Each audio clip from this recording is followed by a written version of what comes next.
Story time audio ബുക്സിലേക്ക് എല്ലാവർക്കും സ്വാഗതം. മിഴിവേലി ബാബുജി എഴുതിയ നോവൽ ക്ഷത്രിയൻ ആരംഭം. എൻ്റെ കൃഷ്ണ, തിരുവാറന്മുളയപ്പാ.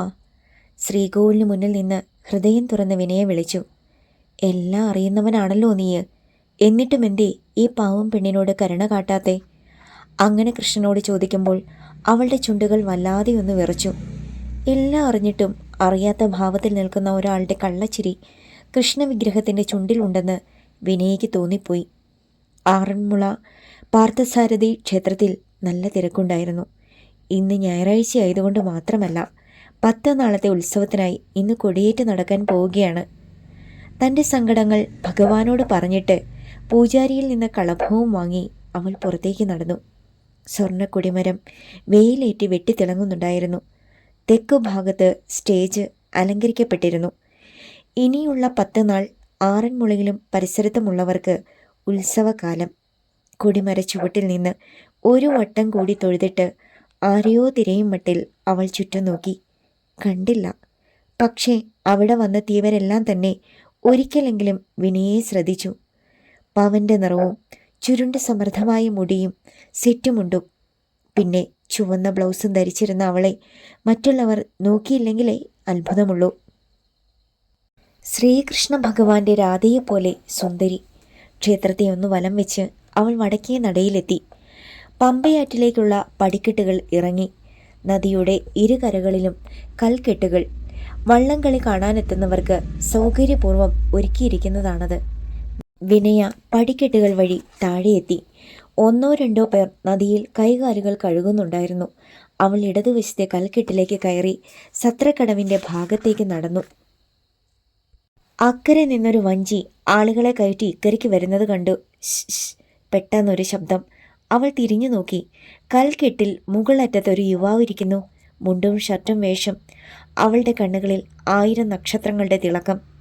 ഞാൻ എത്ര നേരമായി ഇവിടെ ഇരിക്കുന്നെന്നറിയാമോ? അവൻ്റെ ശബ്ദത്തിൽ പരിഭവം. അവൾ പതുക്കെ ചിരിച്ചു. നമ്മുടെ സങ്കടം പറയാൻ തിരുവാറന്മുളയപ്പനല്ലാതെ ആരാണുള്ളത്? എല്ലാം പറയുകയായിരുന്നു ഞാൻ. അവൻ താഴേക്കിറങ്ങി വന്നു. നല്ല ആരോഗ്യമുള്ള യുവാവ്. കരിവീട്ടിയിൽ കടഞ്ഞെടുത്തതുപോലെയുള്ള ശരീരം. ഇരിക്കെ. അവൻ കൽക്കെട്ടിലിരുന്നു. തൊട്ടടുത്ത് വിനയെയും. എന്തിനാ ഇവിടെ വരണമെന്ന് പറഞ്ഞത്? അവൻ തിരക്കി. അവളിൽ നിന്ന് പക്ഷേ മറുപടി കിട്ടിയില്ല. അവൻ എന്തോ പന്തികേട് തോന്നി. എന്താ മോളെ? വിനയ പക്ഷേ തല കുനിച്ചിരുന്നു. അവൻ ആ താടി പിടിച്ച് പതുക്കെ ഉയർത്തി. അവളുടെ കൺകോണുകളിൽ ഏത് നിമിഷവും തൂവാൻ പാകത്തിൽ 2 തുള്ളികൾ. അവൻ സ്തബ്ധനായി. എന്തെങ്കിലും ഒന്ന് പറയൂ വിനയെ. പെട്ടെന്ന് ഒരു തേങ്ങലോടെ അവൾ അവൻ്റെ ശരീരത്തിലേക്ക് വീണു. എൻ്റെ കർണ. അവൻ വല്ലാതെയായി. അറിയാതെ ചുറ്റും നോക്കിപ്പോയി. ദാ നോക്ക്. അധിക നേരം നമുക്കിവിടെ ഇരിക്കാൻ പറ്റത്തില്ല. ആരെങ്കിലും കണ്ടാൽ അറിയാമല്ലോ എന്താ ഉണ്ടാകുന്നതെന്ന്. ആ ബോധം മനസ്സിലുദിച്ചതും വിനയ പെട്ടെന്ന് നിവർന്ന് കണ്ണു തുടച്ചു. ഏട്ടന്മാർ എല്ലാം അറിഞ്ഞെന്നാണ് എനിക്ക് തോന്നുന്നത്. അടക്കം പറച്ചിലും എനിക്ക് കല്യാണാലോചനകളും ഒക്കെ നടക്കുന്നു. ഹൃദയത്തിലേക്ക് ഒരു കുന്തം പൊളഞ്ഞിറങ്ങിയതുപോലെ തോന്നി കർണന്. അതിനൊരനുബന്ധം എന്ന വണ്ണം ക്ഷേത്രത്തിൽ നിന്ന് കഥനയുടെ ശബ്ദമുയർന്നു. ഒറ്റ നിമിഷം കൊണ്ട് കർണൻ്റെ നാവ് വരണ്ടു. കൃഷ്ണ, ഇനി എന്തൊക്കെ സംഭവിക്കും? ഈ നേരത്ത് നേരെ നിൽക്കേണ്ടത് കർണനാണ്. ഏട്ടന്മാർക്ക് യാതൊരു സംശയവും തോന്നാതിരിക്കണമെങ്കിൽ പഴയതുപോലെ കർണൻ അവരുടെ കൂടെ നിൽക്കണം. നമുക്ക് വേറെ മാർഗമൊന്നും ഇല്ലെന്ന് തോന്നുന്ന നേരത്ത് എന്നെ വിളിക്കണം. പ്രായപൂർത്തിയായ പെണ്ണാണ് ഞാൻ. ഒപ്പം വരാം. പക്ഷേ ഉമി പോലെ നീറുകയായിരുന്നു കർണൻ്റെ മനസ്സ്. താൻ ആര്? വിനയെ ആര്? കോടികളുടെ ആസ്തിയുള്ള ഇവളുടെ ഏട്ടന്മാർ തനിക്ക് ഒരിക്കലും ഇവളെ തരില്ല. മാത്രമോ, താൻ കേവലം അവരുടെ തൊഴിലാളി. സർക്കാർ കനിഞ്ഞു നൽകിയ ലക്ഷം വീട് കോളനിയിലെ 10 സെൻറ്റ് വസ്തുവിൻ്റെ ഉടമ. കർണൻ എന്താ ഒന്നും മിണ്ടാത്തെ? വിനയുടെ ശബ്ദമാണ് അവനെ ഉണർത്തിയത്. പേടിച്ചു പോയോ? അവൻ പണിപ്പെട്ട് ചിരിച്ചു. എന്തിനും മടിക്കാത്തവരാണ് വിനയുടെ ഏട്ടന്മാർ. അറിയാം. എന്നാൽ ആ ഒരു കാരണം പറഞ്ഞ് എന്നെ ഒഴിവാക്കാമെന്ന് കരുതിയാൽ പിന്നെ എൻ്റെ ശവമല്ലാതെ കർണൻ മറ്റൊന്നും കാണില്ല. യാത്ര പോലും പറയാതെ അവൾ എഴുന്നേറ്റ് നടന്നു.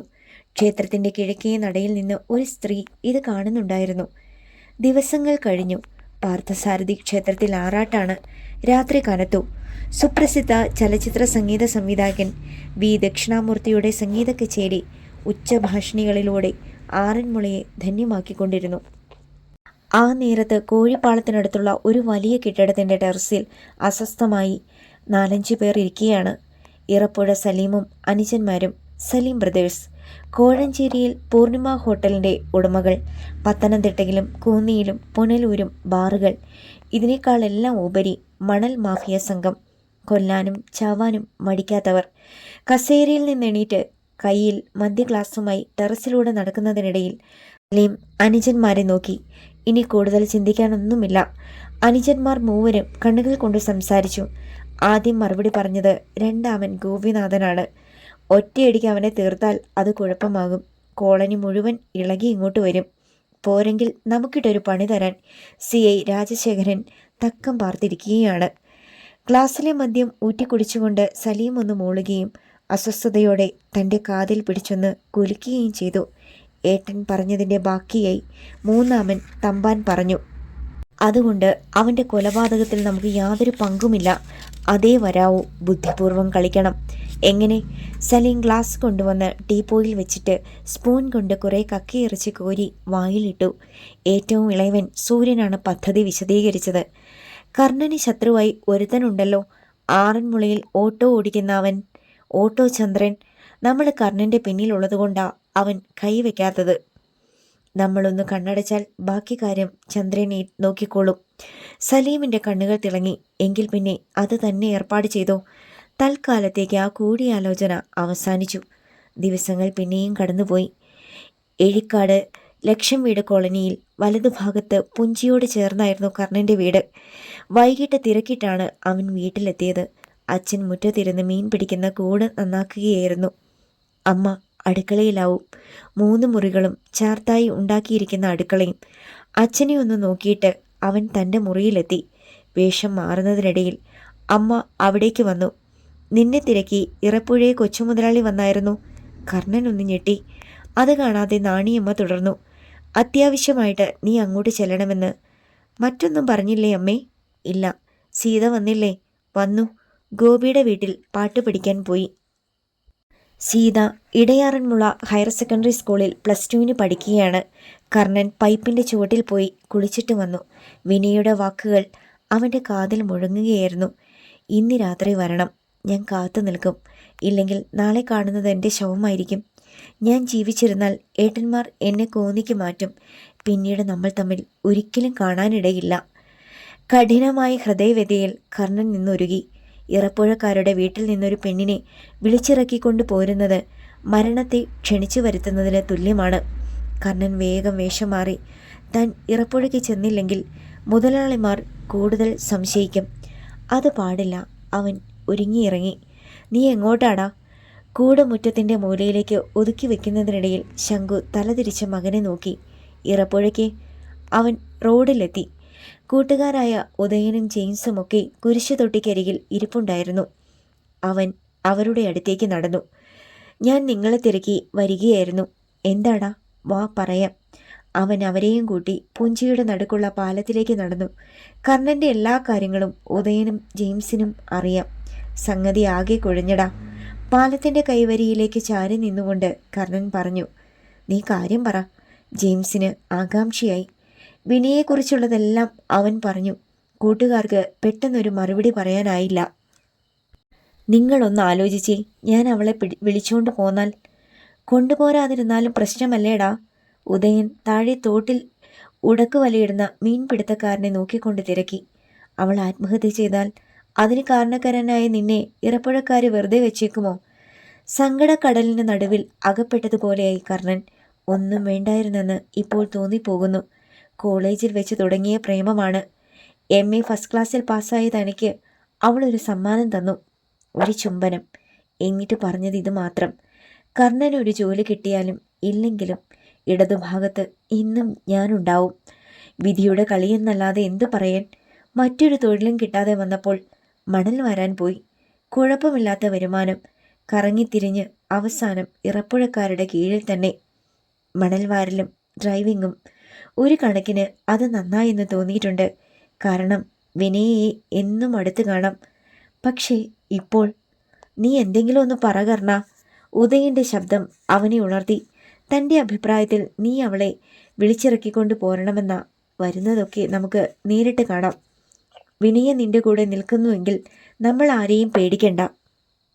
കർണൻ തലയാട്ടി എന്തോ തീരുമാനിച്ചുറച്ച മട്ടിൽ അവരെ ചില കാര്യങ്ങൾ കൂടി പറഞ്ഞേൽപ്പിച്ചിട്ട് ഇറപ്പുഴയ്ക്ക് പോയി. അവിടെ എത്തുമ്പോൾ തമ്പാൻ മാത്രമേ ഉണ്ടായിരുന്നുള്ളൂ. വിശാലമായ മുറ്റത്തിരുന്ന് ചെടികളുടെ ഭംഗി ആസ്വദിക്കുകയായിരുന്നു അയാൾ. അവൻ ഭവ്യതയോടെ ചെന്ന് നിന്നു. തമ്പാൻ മുഖമുയർത്തി. നിന്നെ ഇന്ന് പകൽ കണ്ടില്ലല്ലോടാ. ഞാനിന്ന് പന്തളത്ത് വരെ പോയതായിരുന്നു. ഇന്നലെ ഞാൻ ഗോപിനാഥൻ മുതലാളിയോട് പറഞ്ഞിരുന്നു. ആ, രാത്രിയിൽ പണിയുണ്ട്. 4 ലോഡ് മണലെങ്കിലും ഇന്ന് വാരണം. കർണൻ വീട്ടിലായി. മണൽ വാരാൻ പോയാൽ വിനയ? എന്താടാ ചിന്തിക്കുന്നേ? ഒന്നുമില്ല മുതലാളി. എന്നാൽ പൊയ്ക്കോ. തിരിഞ്ഞു നടക്കുന്നതിനിടയിൽ കർണൻ 2ാം നിലയിലേക്ക് നോക്കി. ജനാലയ്ക്കൽ നിന്ന് വിനയെ നോക്കുന്നത് കണ്ടു. തമ്പാനും അവിടേക്ക് നോക്കി. വിനയെ പെട്ടെന്ന് അവിടെ നിന്ന് മാറി. സന്ധ്യ കഴിഞ്ഞപ്പോഴേക്കും ഇറപ്പുഴ സലീമും ബാക്കിയുള്ള അനുജന്മാരും അവിടെ എത്തി. അവർക്കൊപ്പം മറ്റൊരാൾ കൂടി ഉണ്ടായിരുന്നു, ഓട്ടോ ചന്ദ്രൻ. ടെറസിൽ വെച്ച് സൂര്യൻ അവനോട് കാര്യങ്ങൾ വിശദീകരിച്ചു. മണലുമായിട്ട് അവൻ ടെമ്പോയിൽ പോകുന്ന സമയത്ത് തടഞ്ഞു നിർത്തി കാച്ചിയാൽ മതി. നിന്റെ കാര്യം ഞങ്ങൾ ഏറ്റെന്ന് പറഞ്ഞാൽ ഏറ്റത് തന്നെയാ, അറിയാമല്ലോ. തലകുലുക്കിക്കൊണ്ട് ചന്ദ്രൻ കുറ്റിത്തലമുടിയിൽ പതുക്കെ തലോടി. ചുവപ്പ് രാശിയുള്ള അവൻ്റെ കണ്ണുകൾ കൂടുതൽ ചുവന്നു. ആ പട്ടി കാരണം എനിക്ക് ജയിലിൽ കയറേണ്ടി വന്നു. വിടത്തില്ല. അവൻ്റെ ചങ്കിൽ കത്തി കയറ്റാതെ എനിക്ക് ഉറങ്ങാൻ പറ്റത്തില്ല മുതലാളിമാരെ. നല്ലത്.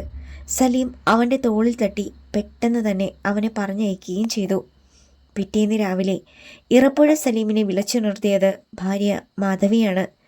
നിങ്ങൾ വേഗം ഒന്ന് എണീറ്റേ. എന്താടി? സലീം അസ്വസ്ഥതയോടെ തിരിഞ്ഞു കിടക്കാൻ ഭാവിച്ചു. നമ്മുടെ വിനയെ കാണുന്നില്ലെന്നേ. ഒറ്റ നിമിഷം കൊണ്ട് സലീമിൻ്റെ ഉറക്കം പോയി. അയാൾ ചാടി എഴുന്നേറ്റു. എല്ലായിടത്തും നോക്കിയോടി. നോക്കി. കൊടുങ്കാറ്റ് പോലെ സലീം പുറത്തേക്ക് പാഞ്ഞു. അനുജന്മാരും പരിഭ്രമത്തോടെ വീടിനുള്ളിലും പുറത്തും തിരയുന്നത് കണ്ടു. ഒരിടത്തുമില്ല വിനയ. പൊടുന്നനെ ഫോൺ ശബ്ദിച്ചു. സൂര്യനാണ് അറ്റൻഡ് ചെയ്തത്. അവൻ്റെ മുഖം വിളർന്നത് മറ്റുള്ളവർ ശ്രദ്ധിച്ചു. ഫോൺ വെച്ചിട്ട് തിരികെ വന്ന അവൻ ചേട്ടത്തിമാരുടെ അരികിൽ നിന്ന് ചേട്ടന്മാരെ നീക്കി നിർത്തിയിട്ട് പറഞ്ഞു. ഓട്ടോ ചന്ദ്രനാ വിളിച്ചത്. ഇന്നലെ രാത്രിയിൽ അവൻ മണലുമായിട്ട് പോയിട്ടില്ല. എങ്കിൽ? ഗോപിനാഥൻ പല്ല് കടിച്ചു. കർണൻ, ആ കഴിവരുടെ മോൻ കൊണ്ടുപോയടാ നമ്മുടെ പെങ്ങളെ. വിടരുതവനെ. തമ്പാൻ തൻ്റെ മുറിയിലേക്ക് പാഞ്ഞു. സലീം സൂര്യനെ നോക്കി. വിളിക്കടാ പിള്ളേരെ. ശരിയേട്ടാ. അരമണിക്കൂറിനുള്ളിൽ സലീം ബ്രദേഴ്സിൻ്റെ ടാറ്റ സിയറയും അതിനു പിന്നിൽ ഗുണ്ടകളുടെ 2 ജീപ്പും എഴിക്കാട് കോളനിയിലേക്ക് പാഞ്ഞു. എല്ലാവിധ മുൻകരുതലുകളും ഉണ്ടായിരുന്നു അവർക്ക്. കാരണം പോകുന്നത് എഴിക്കാട്ടേക്കാണ്. 10 മിനിറ്റ് കൊണ്ട് എഴിക്കാട് കോളനിയിലെത്തി. സീത മുറ്റം തൂക്കുകയായിരുന്നു. ഒത്തിരി പേർ അവിടേക്ക് വരുന്നത് കണ്ട് അവൾ ചൂല് നിലത്തിട്ടിട്ട് സങ്കോചത്തോടെ പിന്നോട്ട് മാറി. നില്ലടി അവിടെ, സൂര്യൻ പറഞ്ഞു. ഇറപ്പുഴക്കാരെ അവൾക്കറിയാം. അതുകൊണ്ട് തന്നെ ആ വരവിൽ പന്തികേട് മണത്തു. കാലുകൾ അറിയാതെ നിശ്ചലമായി. എന്തിയടി കർണൻ? ഏട്ടൻ വന്നില്ല. കള്ളം പറയുന്നൊടി കഴിവൻ്റെ മോളെ. സൂര്യൻ കൈവീശി അവളെ അടിച്ചു. അമ്മേ, സീത നിലവിളിച്ചു. അകത്തുനിന്ന് ശംഖുവും നാണിയും ഓടിയെത്തി. എന്തിനാ മുതലാളിമാരെ സീതയെ തല്ലിയത്? ചോദിച്ചതിന് മറുപടിയായി ശംഖുവിന് കിട്ടിയത് അടിവയറ്റിൽ ഒരു തൊഴിയാണ്. അയാൾ മുറ്റത്ത് മലർന്നു വീണു. നാണി നിലവിളിയോടെ ഭർത്താവിനെ താങ്ങി. കേറി നോക്കടാകത്ത്. ഗോപിനാഥൻ ഗുണ്ടകളോടലറി. അവർ വീടിനുള്ളിലേക്ക് പാഞ്ഞു കയറി. എന്തൊക്കെയോ തകർക്കുന്നതിൻ്റെ ഒച്ച. എന്താ മുതലാളി ഞങ്ങൾ ചെയ്ത കുറ്റം? നാണി സലീമിനോട് തിരക്കി. ശംഖുവിനും കുടുംബത്തിനും ഒന്നും മനസ്സിലായില്ല. ഇവിടെങ്ങും കാണുന്നില്ല മുതലാളി. ഗുണ്ടകൾ തിരിച്ചു വന്നു. ഓഹോ. തമ്പാൻ ശംഖുവിനെ പിടിച്ചുയർത്തി. പറയടാ, കർണൻ എന്തിയേ? ഇന്നലെ അങ്ങോട്ട് പണിക്ക് വന്നേ പിന്നെ ഇവിടെ വന്നിട്ടില്ല മുതലാളി. അച്ഛനും മകനും എല്ലാം ചേർന്നുള്ള കളിയാണ് അല്ലേടാ? തമ്പാൻ കാൽമുട്ടുകൊണ്ട് അയാളുടെ വയറ്റ തിരിച്ചു. ശംഖുവിൻ്റെ കണ്ണ് പുറത്തേക്ക് ചാടിയതുപോലെയായി. ഇറപ്പുഴക്കാർ കർണൻ്റെ വീട്ടിൽ അതിക്രമം കാണിക്കുന്നു. വാർത്ത കോളനി മുഴുവൻ പരന്നു. ജനം ഓടിക്കൂടി. ഏത് മുഴുത്തോനായാലും കോളനിയിൽ ഒരാളെ തൊട്ടാൽ വെച്ചേക്കില്ല ഞങ്ങൾ. ഉദയൻ വെല്ലുവിളിച്ചു. എടാ, ഗോപിനാഥൻ വെട്ടിത്തിരിഞ്ഞു. ഇറപ്പുഴക്കാരോട് കളിച്ചാൽ ഈ കോളനി പോലും ബാക്കി കാണത്തില്ല, അറിയാമോ? അതിന് ഞങ്ങൾ നിങ്ങളോട് എന്ത് ചെയ്തു? ഗോപിയാണ് ചോദിച്ചത്. നിങ്ങളല്ല, ഇവിടുത്തെ കർണൻ. നന്ദിയില്ലാത്ത പട്ടി. ഞങ്ങളുടെ പെങ്ങളെ അവൻ അടിച്ചോണ്ട് പോയി. ഏ? ഞെട്ടലോടെ ആളുകൾ മുഖാമുഖം നോക്കി. ഉദയിൻ്റെയും ജെയിംസിൻ്റെയും ഉള്ളു പുകഞ്ഞു. അത് സംഭവിച്ചിരിക്കുന്നു. എന്നിട്ട് അവരെവിടെ? തമ്പാൻ ശംഖുവിൻ്റെ കവിളിൽ കുത്തിപ്പിടിച്ചു. നിനക്ക് ജീവിക്കണോ? വേണമെങ്കിൽ നിന്റെ മകനെയും ഞങ്ങളുടെ പെങ്ങളെയും കാണിച്ചതാ. സത്യമാ മുതലാളി, എനിക്കൊന്നും അറിയില്ല. ശംഖു നിലവിളിച്ചു പോയി. എങ്കിൽ അയാളെ തള്ളിയിട്ട് സമ്പാൻ സീതയെ കടന്നു പിടിച്ചു. ഗുണ്ടകൾക്ക് നേരെ തള്ളി. എടുത്ത് ജീപ്പയിലിടടാ. ഇവളെ 1 മണിക്കൂർ, അതിനുള്ളിൽ കർണനെ ഞങ്ങൾക്ക് കിട്ടണം. അല്ലെങ്കിൽ പിന്നെ ഇവളെ നോക്കണ്ട. ഇതെന്നാ അതിക്രമമാ? സീതയെ കൊണ്ടുപോകാൻ പറ്റത്തില്ല. നിങ്ങളുടെ പെങ്ങൾക്ക് ഇഷ്ടമുണ്ടായതുകൊണ്ടായിരിക്കുമല്ലോ കർണൻ്റെ കൂടെ പോയത്. അതിന് ഈ പെങ്കൊച്ചെന്ത് ചെയ്തു? ഗോപിയുടെ നേതൃത്വത്തിൽ ചെറുപ്പക്കാർ മുന്നോട്ടെടുത്തു. ഗുണ്ടകൾ വടിവാൾ വലിച്ചെടുത്തു. ജനം ഒന്ന് പതറി. കൊണ്ട് കേറ്റട ജീപ്പിൽ. സലീമിൻ്റെ കൽപ്പന. അവർ സീതയെ വലിച്ചിഴച്ചു. അച്ഛാ, അമ്മേ! സീത കുതറിപ്പിടഞ്ഞു. നാണിയും ശംഖുവും മകളെ രക്ഷിക്കാനായി മുന്നോട്ടോടി വന്നു. പക്ഷെ ഗുണ്ടകൾ അവരെ ഇടിച്ചു വീഴ്ത്തി. ആളുകൾക്കിടയിലൂടെ സലീം ബ്രദേഴ്സും ഗുണ്ടകളും സീതയുമായി റോഡിലേക്ക് ഇറങ്ങി. ഉദയനും ജെയിംസുമൊക്കെ മരവിച്ച് നിൽക്കുകയാണ്. റോഡിലെത്തിയ ഗുണ്ടകൾ സീതയെ ജീപ്പിൽ കയറ്റി. ആളുകൾ പിന്നാലെ ചെന്നു. സലീം ബ്രദേഴ്സ് സിയറയിൽ കയറി. അത് സ്റ്റാർട്ടായി. പെട്ടെന്ന് എതിരെ ഒരു ക്വാളിസ് വന്ന് നിന്നു. ഒറ്റ നിമിഷം കൊണ്ട് അത് സിയറയ്ക്ക് മുന്നിൽ വെട്ടിത്തിരിഞ്ഞു റോഡിൽ കുറുകെ നിന്നു. സലീം ബ്രദേഴ്സ് നെറ്റിച്ചുളിച്ചു. ക്വാളിസിൻ്റെ ഡ്രൈവർ സീറ്റിനരികിലെ ഡോർ തുറക്കപ്പെട്ടു. ആദ്യം പുറത്തേക്ക് വന്നത് കറുത്ത ഹാഫ് ഷൂ അണിഞ്ഞ കാലുകളാണ്. ഒരാൾ റോഡിലേക്ക് ഇറങ്ങി. പിരിച്ചു വെച്ചിരിക്കുന്ന കനത്ത മീശ, മുണ്ടും ജുബയും വേഷം. മുണ്ട് മടക്കി കുത്തി ജുബയുടെ കൈകളും പിന്നെ സ്വർണ്ണവളയും പിന്നോട്ടുറപ്പിച്ച് ജുബയുടെ കഴുത്തൊന്നിളക്കിയിട്ട് അവൻ ചിരിച്ചു. പ്രമാണി വന്നേ, ആരോ വിളിച്ചു പറഞ്ഞു. അതൊരു ആരവമായി. ചുവടുകളോടെ അവൻ സിയറയ്ക്ക് നേരെ വന്നു. സലീം ബ്രദേഴ്സ് അവനെ തിരിച്ചറിഞ്ഞു. Prince, Eettikkadan Prince. ഇതിനിടയിൽ പ്രിൻസിൻ്റെ ശബ്ദം ഉയർന്നു പൊങ്ങി. എന്താ മക്കളെ, ഇറപ്പുഴക്കാരെ, നിങ്ങൾ പോക്കിരികളാണെന്ന് സ്വയം പറഞ്ഞു നടക്കുന്നവരാണല്ലോ. പക്ഷേ അതിവിടെ വേണോ ഈ ഏഴിക്കാട്ട്? അതും ഈട്ടിക്കാടൻ പ്രിൻസിൻ്റെ നാട്ടിൽ? പറഞ്ഞു വന്ന പോലെ മടങ്ങുന്നോ അതോ ഉടുതുണിയില്ലാതെ പുഞ്ചിയിലൂടെ ഓടിപ്പോകുന്നോ? ഉയർത്തിവെച്ച കാലിൻ്റെ തുടയിൽ തട്ടിക്കൊണ്ടായിരുന്നു ചോദ്യം. അവൻ്റെ മുഴക്കമുള്ള ശബ്ദം. ഒരു നിമിഷം അവിടെ നിശബ്ദമായി. ആരും ഒന്നും സംസാരിച്ചില്ല. എല്ലാ കണ്ണുകളും ഈട്ടിക്കാടൻ പ്രിൻസിലായിരുന്നു. ഇനി എന്തും സംഭവിക്കാം. ശംഖുവും നാണിയും ഓടി വന്ന് പ്രിൻസിൻ്റെ കാൽക്കൽ വീണു. പ്രമാണി, ഞങ്ങളുടെ സീതയെ ഇവർക്ക് വിട്ടുകൊടുക്കല്ലേ. പ്രിൻസ് ഇറപ്പുഴക്കാരിൽ നിന്ന് കണ്ണുകൾ പിൻവലിക്കാതെ തന്നെ ശംഖുവിനെയും നാണിയെയും പിടിച്ചുയർത്തി. നിങ്ങൾ വിഷമിക്കണ്ട. ഈ എഴിക്കാട്ട് കോളനിയിൽ വന്ന ഒരു പെണ്ണിനെ പിടിച്ചുകൊണ്ട് പോകാൻ മാത്രം ആരും വളർന്നിട്ടില്ല. ഭാ ചെറ്റെ! ഒറ്റ അലർച്ചയായിരുന്നു സലീം. ഒപ്പം റോഡിലേക്ക് ചാടി ഇറങ്ങി. നീ ആരാണെന്നാടാ നിന്റെ വിചാരം? ഈ വട്ടത്തിൽ പ്രമാണി ചമഞ്ഞ് നടക്കുന്ന നിന്നെ കണ്ടാൽ ഇറപ്പുഴ സലീമും അനുജന്മാരും മുണ്ടിനുള്ളിൽ മുള്ളുമെന്നോ? പ്രിൻസേ, ഇതാള് വേറെയാ. വിട്ടുകളയുന്നതാ നിനക്ക് നല്ലത്. അല്ലാതെ 4 ആളിൻ്റെ മുന്നിൽ പത്രാസ് കാണിക്കാനാണ് ഭാവമെങ്കിൽ നിന്റെ ശവം പോലും ഇവിടെ കിടന്ന് നാറിപ്പുഴക്കത്തേയുള്ളൂ. ഒറ്റയാൾ പോലും തൊടത്തില്ല. നേർത്ത പുഞ്ചിരിയോടെ പ്രിൻസ് പതുക്കെ മീശ മുകളിലേക്ക് തടവി. എടാ ഇറപ്പുഴ സലീമേ, തന്തയും തള്ളയും ചുട്ടുകൊന്നോനെ, ഈ പ്രിൻസ് പറയാതെ നീയൊന്നും ഇനി ഇവിടെ നിന്ന് അനങ്ങത്തില്ല, അറിയാമോ? പ്രിൻസ് വന്നതോടെ ഉദയനും ജെയിംസും ഗോപിയും ഒക്കെ അടങ്ങുന്ന സംഘം എന്തിനും തയ്യാറായി. പ്രമാണി ഒരു വാക്ക് പറഞ്ഞാൽ മതി, ഇവരുടെ കാര്യം ഞങ്ങളേറ്റു. ജെയിംസ് ഒരു വേലിപ്പത്തൽ വലിച്ചടർത്തിയെടുത്തു. സീതയെ കയറ്റിയ ജീപ്പിൽ 2 പേർ അവർക്ക് കാവലായിരുന്നു. ബാക്കിയുള്ളവർ ആയുധങ്ങളുമായി ഇറങ്ങി വന്നു. പ്രിൻസ് എല്ലാവരെയും ഒന്ന് നോക്കി. നല്ല കരുതലിലാണല്ലേ, കൊള്ളാം. പക്ഷെ ഇവന്മാരുടെ ഈ കോഴി മസിൽ കണ്ടിട്ടാണ് മോനെ സലീമേ നീ ഞെളിഞ്ഞു നിൽക്കുന്നതെങ്കിൽ നിനക്ക് തെറ്റി. ചങ്കുറപ്പുള്ള ഒരുത്തൻ പോലും ഇല്ലടാ ഈ കൂട്ടത്തിൽ. കൊള്ളുകയും കൊടുക്കുകയും ചെയ്തിട്ടുള്ള എനിക്കതറിയാം. സലീം പുച്ഛിച്ച് ചിരിച്ചു. പണ്ട് നീ നിന്റെ അപ്പനും കൂടി കുന്നിന്മേൽ ചന്ദ്രദത്തൻ എന്നൊരുത്തനെ തറപറ്റിച്ചെന്നും ആരും കരുതാത്ത രൂപത്തിൽ ചന്ദ്രദത്തനെ നിന്റെ അപ്പൻ കൊന്നെന്നുള്ളതും നേരായിരിക്കും. എന്നാൽ ആ കളിയൊന്നും ഞങ്ങളുടെ അടുത്ത് നടക്കത്തില്ല. അത് നിനക്കിപ്പോൾ മനസ്സിലാകും. സീറയിൽ നിന്ന് സലീമിൻ്റെ അനുജന്മാരും ഇറങ്ങി വന്നു. സലീമേ, പ്രിൻസ് വിളിച്ചു. ശംഖുവിൻ്റെ മകൻ എന്ത് തെറ്റ് ചെയ്തിട്ടുണ്ടെങ്കിലും ഈ പെൺകുട്ടിയെ നിങ്ങൾ പിടിച്ചുകൊണ്ടു പോകുന്നത് ശരിയല്ല. തല്ലുണ്ടാക്കാൻ എനിക്ക് പേടിയൊന്നും ഉണ്ടായിട്ടല്ല. ഇവിടെ വെച്ച് ഇപ്പോൾ ഒരടിയുണ്ടായാൽ രണ്ടു പക്ഷത്തും നിരപരാധികൾ വീണെന്നിരിക്കും. അത് വേണോ?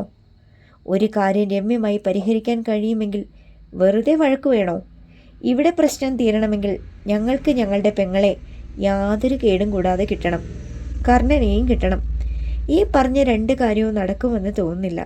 കാരണം നിങ്ങളുടെ പെങ്ങളെ തിരയേണ്ടത് ഈ കോളനിയിലല്ല. അവൾ എവിടെ പോയോ അവിടെ ചെന്ന് തിരയണം. പിന്നെ കർണൻ, അവൻ എന്താ നിങ്ങളോട് ചെയ്തത്? ആ പട്ടിയോ? സലീമിൻ്റെ കടപ്പലുകൾ ഞെരിഞ്ഞു. അവനാണ് ഞങ്ങളുടെ പെങ്ങളെ തട്ടിക്കൊണ്ടു പോയത്. അത് നിങ്ങൾ കണ്ടെങ്കിൽ അപ്പോൾ തന്നെ തടയാമായിരുന്നില്ലേ? ഞങ്ങൾ കണ്ടില്ല. കണ്ടെങ്കിൽ അവനെ തുണ്ടം തുണ്ടമാക്കിയനെ. പറഞ്ഞത് സൂര്യനാണ്. അപ്പോൾ കാണാത്ത കാര്യത്തിനാണോ ഒനിയ നിങ്ങൾ ഈ ബഹളമുണ്ടാക്കുന്നത്? പ്രിൻസ് അവൻ്റെ നേരെ തിരിഞ്ഞു. പക്ഷേ അവനാണ് അവളെ തട്ടിക്കൊണ്ടു പോയിരിക്കുന്നതെന്ന് ഞങ്ങൾക്കറിയാം. എങ്ങനെ? ആരെങ്കിലും അത് കണ്ടോ? അതോ അവൾ കർണൻ്റെ കൂടെ പോകുന്നെന്ന് കത്തെഴുതി വെച്ചിരുന്നോ? സൂര്യൻ ഒന്ന് പതറി. പക്ഷേ ഗോപിനാഥൻ അലറി. ഇതൊന്നും നിന്നോട് പറയേണ്ട കാര്യം ഞങ്ങൾക്കില്ലടാ. നീ നിന്റെ പാട് നോക്കിപ്പോ. ഷെടാ, ഇവിടെ മര്യാദ കൊണ്ട് കാര്യമില്ലല്ലേ? അവൻ ജുബ്ബിയുടെ കഴുത്ത് ഒന്നുകൂടി പിടച്ചിട്ടു. രാവിലെ വ്യായാമം ചെയ്യിച്ചേ ഇവരടങ്ങത്തുള്ളോ? ആരോടൊന്നില്ലാതെ അവൻ പിറുപിറുത്തു. ഗുണ്ടകൾ സലീമിൻ്റെ ആജ്ഞ കാത്തു നിൽക്കുകയാണ്. പെട്ടെന്നൊരു വാഹനത്തിൻ്റെ ഹോൺ കേട്ടു. പ്രിൻസിൻ്റെ മുഖം തെളിഞ്ഞു. മാറി നിൽക്കണടാ അങ്ങോട്ട്! ഒരൊച്ച ഉയർന്നു. ആളുകൾ തിരിഞ്ഞു നോക്കിക്കൊണ്ട് അകന്നു മാറി. അവർക്കിടയിലൂടെ CI രാജശേഖരനും പോലീസുകാരും കടന്നു വന്നു. ഇറപ്പുഴ സലീമും അനുജന്മാരും വിളറി വെളുത്തു. രാജശേഖരനെ അവർ ഒരിക്കലും അവിടെ പ്രതീക്ഷിച്ചിരുന്നില്ല. എന്താ ഇവിടെ പ്രശ്നം? ആരോടൊന്നില്ലാതെ ചുറ്റും നോക്കിക്കൊണ്ടായിരുന്നു രാജശേഖരൻ്റെ ചോദ്യം. മറുപടി നൽകിയത് പ്രിൻസാണ്. സർ, ഇവർ ഈ കോളനിയിലെ ഒരു പെൺകുട്ടിയെ ബലമായി പിടിച്ചുകൊണ്ടു പോകുന്നു. അവൻ സലീം ബ്രദേഴ്സിന് നേരെ കൈ ചൂണ്ടി. രാജശേഖരൻ നെറ്റി ചൊടിച്ചുകൊണ്ട് അവർക്ക് നേരെ തിരിഞ്ഞു. നേരാണോടാ? ദേ സാറേ, എടാ പോടാന്നുള്ള വിളിയൊക്കെ അങ്ങ് വീട്ടിൽ മതി. ഇറപ്പുഴ സലീം ശബ്ദമുയർത്തി. റാസ്കൽ! രാജശേഖരൻ കൈവീശി ഒറ്റയടിയായിരുന്നു. പക്ഷെ സലീം തടഞ്ഞു. പോലീസുകാർ മുന്നോട്ടായാൻ ഭാവിച്ചു. വേണ്ട ഇൻസ്പെക്ടറെ, നമ്മൾ തമ്മിൽ കണക്കുകൾ കുറേ ബാക്കിയുണ്ടല്ലോ. അതൊന്നും ഇവിടെ വെച്ച് തീർക്കാമെന്ന് കരുതേണ്ട. സലീം ഭീഷണിപ്പെടുത്തി. ഇൻസ്പെക്ടർ ബലമായി തൻ്റെ കൈ വലിച്ചെടുത്തു. ഇറക്കിക്കൊണ്ടുവാടാ പെണ്ണിനെ. ഗുണ്ടകൾ സലീമിനെ നോക്കി. അയാൾ കണ്ണു കാണിച്ചു. സീത മോചിതയായി. നിലവിളിച്ചുകൊണ്ട് അവൾ ഇൻസ്പെക്ടറുടെ മുന്നിൽ ഓടിയെത്തി. തൊഴുതുകൊണ്ടറിയിച്ചു. സാറേ, എന്നെ രക്ഷിക്കണം. എന്നെ ഇവര്. രാജശേഖരൻ പ്രിൻസിൻ്റെ നേരെ തിരിഞ്ഞു. ഈ പെൺകുട്ടി ഏതാ? മണൽ വരുന്ന കർണനെ സാർ അറിയുമല്ലോ. അവൻ്റെ പെങ്ങളാ. സിയുടെ മുഖമൊന്ന് കറുത്തു. പ്രിൻസിനെ കുറ്റപ്പെടുത്തുന്ന ഒരു ഭാവം ആ കണ്ണുകളിൽ തെളിഞ്ഞു. ഈ പെൺകുട്ടി സാധുവാ സാറേ. തുടർന്ന് അവൻ സലീം ബ്രദേഴ്സ് ഇവിടെ വരാനുണ്ടായ കാരണം പറഞ്ഞു. ഇൻസ്പെക്ടർ തലകുലുക്കി. അപ്പോൾ കാര്യങ്ങൾ അങ്ങനെയൊക്കെയായി അല്ലേ? അയാൾ സലീമിൻ്റെ നേരെ തിരിഞ്ഞു. നിങ്ങളുടെ പെങ്ങളെ കാണാനില്ലെങ്കിൽ പോലീസിൽ പരാതി കൊടുക്കണം. അല്ലാതെ സ്വയം എന്തും ചെയ്യാനാണെങ്കിൽ ഇവിടെ പോലീസിൻ്റെ കാര്യമില്ലല്ലോ. ഞങ്ങൾക്ക് ഞങ്ങളുടെ കാര്യം നോക്കാൻ അറിയാം സാറേ, തമ്പാൻ പറഞ്ഞു. ഒരു പോലീസും ഞങ്ങൾക്ക് വേണ്ട. അങ്ങനെ ചെയ്താൽ ഇടിച്ച് നിന്റെ അടിവയർ കലക്കും ഞാൻ. ഇൻസ്പെക്ടർ കെയിൻ ചൂണ്ടി. തമ്പാൻ ഒരടി പിന്നോക്കം മാറി. പക്ഷേ സലീമിനോ ഗോപിനാഥിനോ യാതൊരു കൂസലും ഉണ്ടായിരുന്നില്ല. രാജശേഖരൻ സീതയോട് പറഞ്ഞു. കുട്ടി, ഇത് കേസാക്കണമെങ്കിൽ നീ ഒരു പരാതി എഴുതിത്താ. ഈ നിമിഷം ഇവനെയെല്ലാം ഞാൻ അകത്താക്കാം. വേണ്ട സാറേ. സീതയുടെ മറുപടി പെട്ടെന്നായിരുന്നു. ഞാൻ രക്ഷപ്പെട്ടല്ലോ, അത് മതി. ഇറപ്പുഴക്കാർക്കെതിരെ പരാതി കൊടുത്താൽ എന്ത് സംഭവിക്കുമെന്ന് നന്നായിട്ട് അറിയാവുന്നതിനാലായിരുന്നു അവൾ അങ്ങനെ പറഞ്ഞത്. സീത തൻ്റെ അച്ഛനമ്മമാരുടെ അടുത്തേക്ക് ഓടി. സലീം വണ്ടിയിൽ കയറി ശക്തിയിൽ ഡോറടച്ചു. പിന്നാലെ അനുജന്മാരും ഗുണ്ടകളും ജീപ്പിൽ കയറി. എല്ലാവരും പിരിഞ്ഞു പോകണം, CI നിർദ്ദേശിച്ചു. ആളുകൾ അകന്നു തുടങ്ങി. പ്രിൻസ് ഉദയനെ നോക്കി. വണ്ടിയൊന്ന് മാറ്റിയിട്ടേരുദയ. അവൻ പ്രിൻസിൻ്റെ ക്വാളിസിൽ കയറി അത് നീക്കിയിട്ടു. രാജശേഖരനെയും പ്രിൻസിനെയും ഒന്നുകൂടി സൂക്ഷിച്ചു നോക്കിയിട്ട് സലീം സിയറ മുന്നോട്ടെടുത്തു. പിന്നാലെ ജീപ്പുകളും പോയി. ഓക്കെ, പിന്നെ കാണാം. ജീപ്പിന് നേരെ നടക്കുമ്പോൾ രാജശേഖരൻ പെട്ടെന്ന് നിന്നു. കർണൻ ആ പെണ്ണിനെ അടിച്ചോണ്ട് പോയി കാണുമോ? സാധ്യത തള്ളിക്കളയാനാവില്ല. പോലീസ് സംഘം മടങ്ങി. അകന്നു പോയവർ പ്രിൻസിൻ്റെ ചുറ്റും കൂടി. പ്രമാണിയാണോ പോലീസിനെ വിളിച്ചത്? ഗോപി തിരക്കി. ആ, വിവരം അറിഞ്ഞ ഉടനെ CIയെ വിളിച്ചിട്ടാ ഞാൻ ഇങ്ങോട്ട് പോന്നത്. നല്ലൊരടി നടത്തിയിട്ട് കാലം കുറയായി. ഇന്നൊരു പ്രതീക്ഷയുണ്ടായിരുന്നു, അതും പോയി. ഉദയൻ സടകുടഞ്ഞു. സാരമില്ല, അവസരം ഇനിയും വരും. വാ, നമുക്ക് കർണൻ്റെ വീട്ടിലേക്കൊന്ന് ചെല്ലാം. അവൻ എവിടെയാണെന്ന് അറിയണമല്ലോ. അവരെല്ലാം കൂടി ശംഖുവിൻ്റെ വീട്ടിലേക്ക് നടന്നു. അടക്കാനാവാത്ത കലിയോടെയാണ് സലീം ബ്രദേഴ്സ് വീട്ടിൽ മടങ്ങിയെത്തിയത്. സ്ത്രീകൾ കാത്തു നിൽക്കുകയായിരുന്നു. വല്ല വിവരവും കിട്ടിയോ? മാധുരി സങ്കോചത്തോടെയാണ് ഭർത്താവിനോട് ചോദിച്ചത്. കവിളടക്കം ഒറ്റയടിയായിരുന്നു സലീമിൻ്റെ മറുപടി.